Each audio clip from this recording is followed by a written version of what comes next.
Hello, everyone, and welcome to our latest coffee break chat. Here we're with Robert Dunsmore, who's a freelance creative director, and we're going to be having a look and a bit of a brainstorm about exhibitions and how they can adapt to the new normal, since it's one of those big events that's a little bit more difficult to navigate. So we've created a brief for our fictional exhibition, which is the Global Publishing Expo. And we're just going to have a bit of a chat about the different kind of groups of people who'll be attending and what we can do to help them run their exhibitions at this time of the industry. So good morning, and thank you very much for the opportunity to discuss this. First and foremost, can you just tell us a little bit about, let's just set the scene. Tell us about Global Publishing Expo. Tell us about, your exhibitors, your buyers, your visitors. What are we trying to achieve here?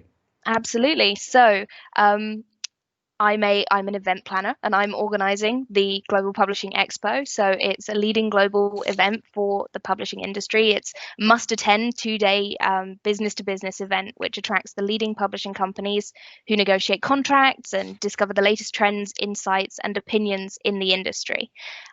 So we have a group of exhibitors who come. So they're publishing companies, distributors, people like that who come, who want to make business deals with agents and authors and get those books kind of brought to life. We also have our agents themselves who come to the show, who want to meet with those distributors, meet with those publishing companies, and share what they've got, start those business deals from kind of kick those off, and also discover some of the new trends that are going on in the industry. So new things that are coming up, new ways of working, new kind of products that they might be interested in looking at. And then we also have our visitors. So while this is a business to business show and we predominantly focus on those kind of business deals, we also have visitors who can come and access exclusive knowledge opportunities. So they can hear talks from exhibitors, they can hear talks from authors who want to come and share their latest works, and also looking at new tech and new distribution opportunities for maybe their businesses that they're coming to represent. Okay, so in 3 simple stages, and bearing in mind this is an incredibly complex thing that you're describing, so let's try to simplify it and put a bit of style on it. So we've got exhibitors, or an exhibitor experience, we've got a buyer experience, and we've got a visitor experience. Yep. Now, the first 2 are the drivers, and the third one will be a combination of the 2 before. So let's take them apart. And first and foremost, we've got a marketplace because it's an exhibition. Yep, that's true. And you true. described exactly what's going to happen there. Beyond that, we also need to have some form of a virtual market space because we don't know what the travel situation is going to be like. Absolutely. And how do we know that we can get everyone who will there? come, who won't come. So the numbers we know are going to be different. So we know that we've got a marketplace and a virtual market space, which both have to be serviced. Now, they're different animals, but we have to accommodate them both. Then we're also doing this post-COVID, so we don't know we have to be flexible in our design, our ideas. Yes. Because we don't quite know the shape that it's going to be. So whatever we do must work, whether it be expansive or less expansive. And we also need to give people a feeling of belonging. Absolutely. Because they're going to, you'd be excited to go to something like this, and you would want to go to something like this. And we'll leave the infrastructure and the safety and stuff aside, because that's taken, with event professionals. I take that as read that event professionals will do the right thing with the right risk assessments and so forth. So we're going to be dealing with the human proposition. We're going to be dealing with how to have some kind of belonging that makes the behavior better so that you actually get something out of this. So let's start from the beginning. We need a signifier. First and foremost, it's a global publishing expo. So publishing goes back. So publishing can be physical publishing. It can be digital publishing. So we have a historic backwards towards paper and so forth. And we've got a looking forward to a digital version of it, pretty much the same thing. So we have to embrace both of those. So the first thing I'd do is I'd look at the hall. So where's the venue? So it's normally run at the Excel Centre in London, Right. in So one we've of the halls there. got loads of space. We've got loads of space, and we've got really good infrastructure. Yes. We've got lovely ways of getting there, so that's good. So a lot of that's taken care of already. So the first thing I'd look at is the hall layout. We've got to change the hall layout because it mustn't look like an exhibition from before COVID times. So exhibitors, first and foremost, they need a space to do their deals and a space to be there and a space to be seen. But they also have got less money than they've had before because their profits will have taken a dip. Of course. And anything that they've made before probably is not fit for purpose because of spacing and design space and so Well, forth. yes, So we have a everything's got blank to be a bit sheet of more paper. streamlined. Yeah. So let's take the blank sheet of paper and let's design the sheet. Let's design the hall like a classic book design. And so the first thing we'd look at is books are made from a sheet. Yep. A printed book is made from a sheet. That sheet is folded in half and it becomes what's called a folio, which is half a sheet. That folio is folded again and it becomes a quattro. And then that quattro is folded one more time and it becomes an octavia. So our hall will be half of the hall will be the folio hall. Very nice. That will have the big players in it. So the big players, the big exhibitors, the people who are really important, the people who lead the industry will be in the folio half of the hall. Then next to that will be the quattro. The quattro will be half of the other hall. That will have the support industries and the printers, the papers, the materials, all the things, the digital providers, all the people that support the main names will be in the quattro hall or the quattro section of the hall. And then below that will be another quattro, which is divided into two octavios. That will be grassroots. It will be growing innovation, new things that are coming along, new materials. So that's your growth area. So immediately you've got a hall that looks different to how it's ever looked before. Absolutely. The second thing we'll do with that is we're not going to have traditional exhibition stands. I think because it's XL and we're trying to make it as easy and as burdenless for your exhibitors, XL have got an amazing rigging and whatever and wherefore. So why don't we have the whole hall rigged? We have amazing lighting in there. And every space is more or less just a space. And so you can have you will have every space can have a wall, and the wall can be the same as the folio, where half of the wall can be a screen and half of it can be graphic, and all of that can be done and husbanded for your exhibitors. So the only thing they have to deal with is their actual exhibit, furniture, personalization, but we keep it as open as possible. And then we've got a flexible design. That would mean that if we have to have space, we limit the amount of space on the floor. If we can have more people and more exhibits on there, we can crush more stuff together, but it will not fail. And we're making it plug and play where the exhibitors pretty much turn up and most of it is done for them already. So if you think of it as rather than an exhibition hall, what if it were like a quality gallery?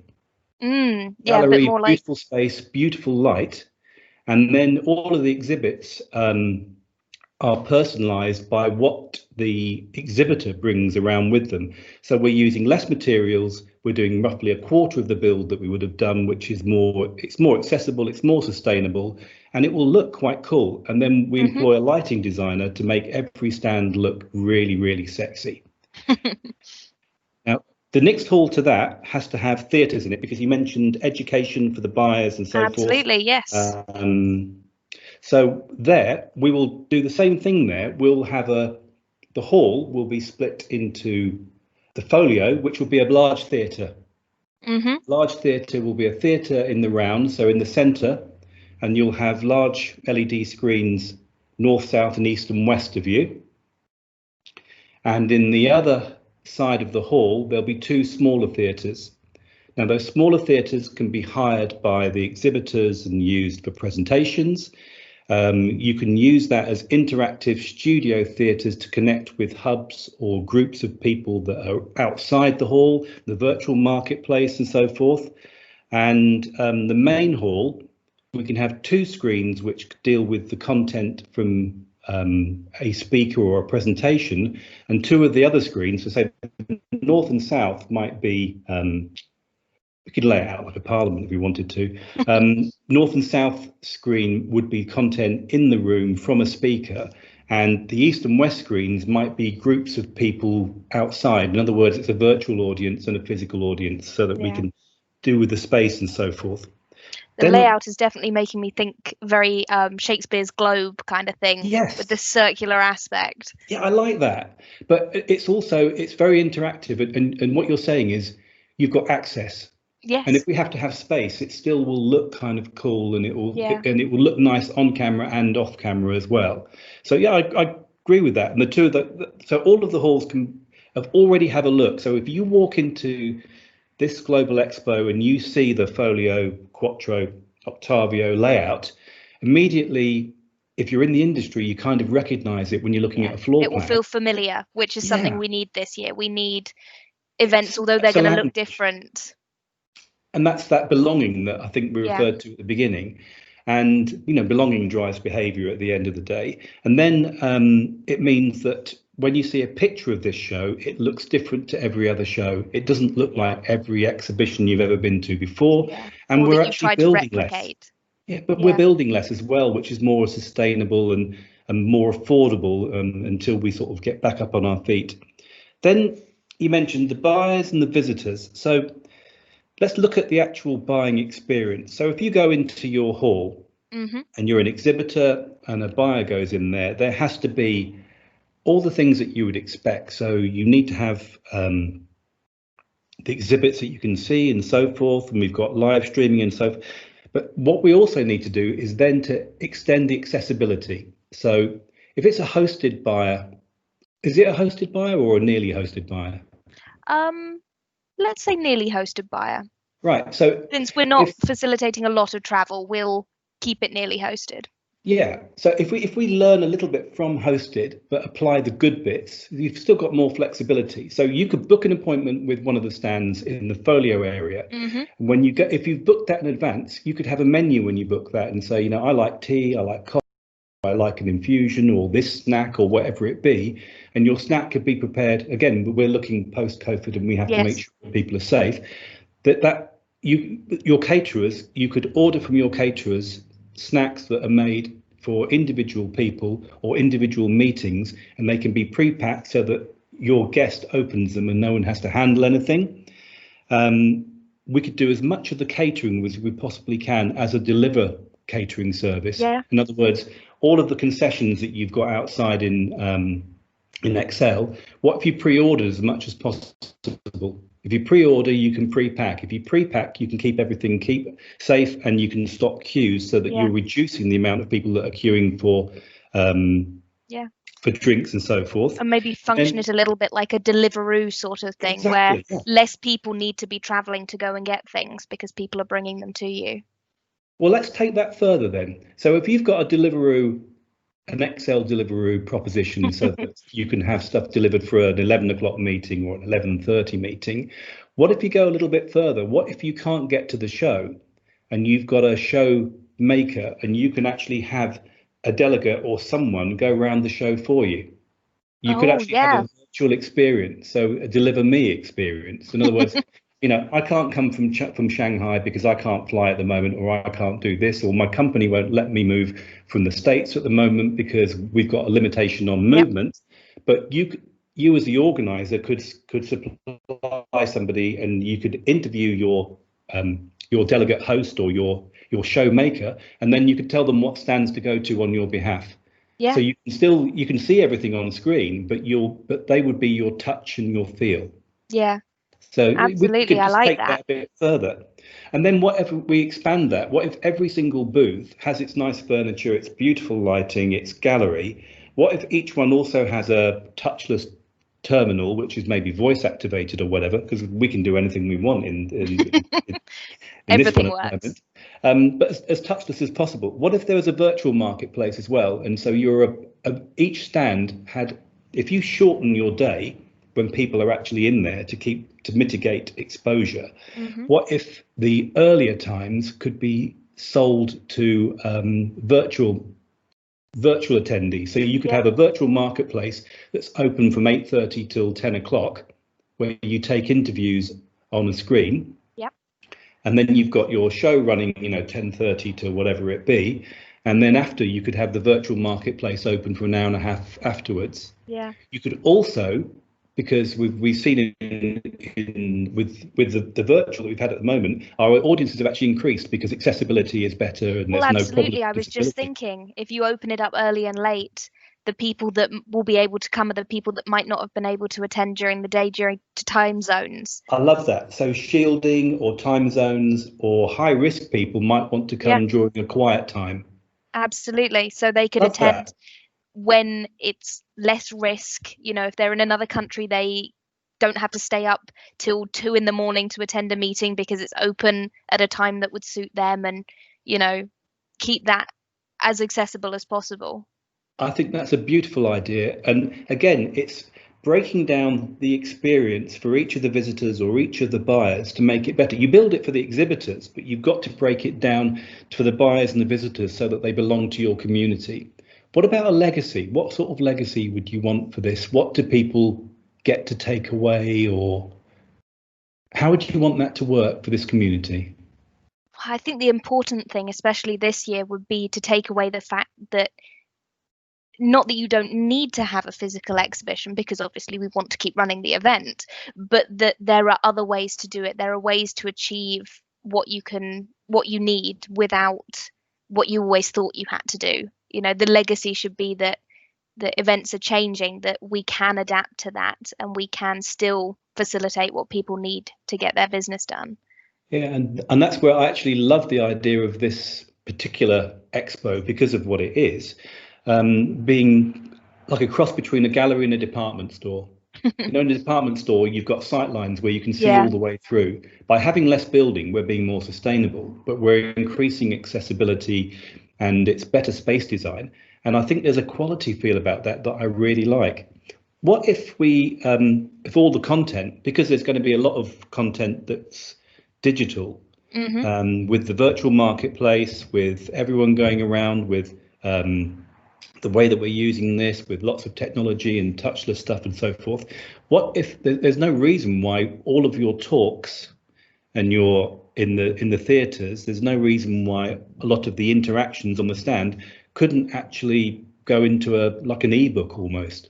No, definitely. And so almost like a legacy thing that you could have some knowledge afterwards as an ebook. Yeah, a way to keep it accessible even after the event. It's a publishing exhibition.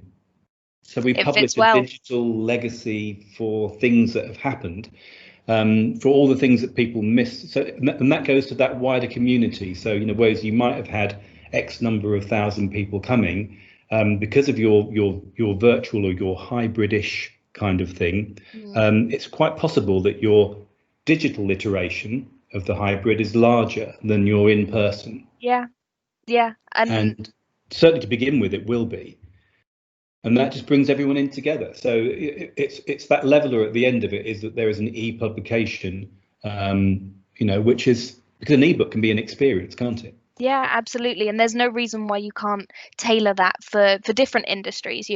Take IBTM, if we wanted to do something like that afterwards, have it almost as a travel journey, like a travel guide, like a guide to Barcelona or a guide to France or whatever you normally get, but a guide to IBTM, looking at that through the lens of the same style. Yeah.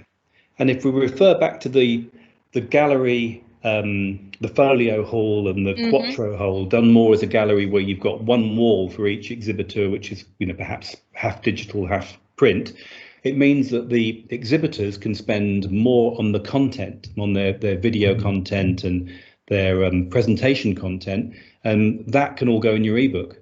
Yeah, and it's all kept there as, like you say, as a legacy. I'll go. Yeah, sign me up too. I wish this existed now. Yeah, let's make it happen. So it's just that's something like that, and then I think we'd still have a project that we can build upon. because there's we've only just scratched the surface with this, and this is if we can do this in 15 minutes, think what we could do in an hour. Absolutely. Think of all the ideas. And, if you bring in different people as well, different people with different experiences, think of all the different ideas you could come up with. Yeah, and I think there's a lot we can do with that theatre. I like the idea. What did you describe it as? You described it as the globe, Shakespeare's globe. The globe, yeah. I think there's a lot we can do with that, because if we were to expand that further, you then want more input from the audience, because the audience the audience could turn the theatre from a broadcast into a movement. Yeah, into something that they're part of, as opposed to being a spectator. Then maybe we leave the theatre open for 45 minutes at the end of the day, and we allow the audience to vote for and have either a presentation again or allow them to do a presentation. Yeah. So we have an alternative stage in the evening for 45 minutes of visitor content. That sounds like fun. I can't even imagine what people would put up there, but sounds like fun. But sometimes they might want to discuss something that's happened before. So you can ask for a presentation to be back, and you can literally discuss that presentation, or if you agree or disagree with it, or want to take it further. Or you might have heard something that you thought was good, and you simply want to add an addendum to that. Yeah. That's your opportunity.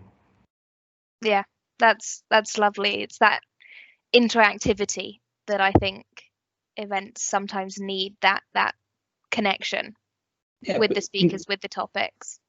Well, it's a publishing expo, and a book is like a live interface between a reader and some form of content, knowledge, whatever it be.